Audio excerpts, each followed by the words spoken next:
আমাদের মাননীয় মহাসচিব আমাদের সভামঞ্চের দিকে এগিয়ে আসছেন। আপনারা সবাই দাঁড়িয়ে ওনাকে করতালির মাধ্যমে ওনাকে অভিবাদন জানান। সম্মানিত নেতৃবৃন্দ, আমাদের সন্দেহে অন্য কোনো লোক ঢুকবেন না। এটা আমাদের সম্মাননায়ক রফিকুল আলম মন্ডল নির্দেশ।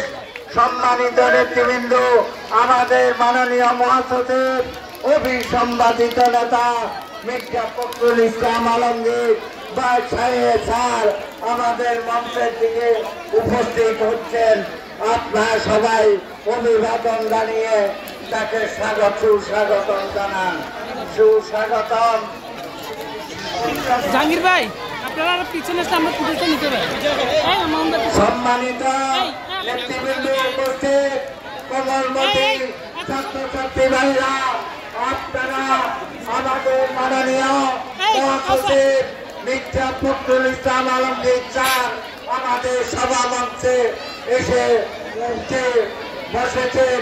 আপনারা এই কিতাবের ভিতরে কোনো সন্দেহ নাই, কিতাব যাতে কোনো সন্দেহ নাই।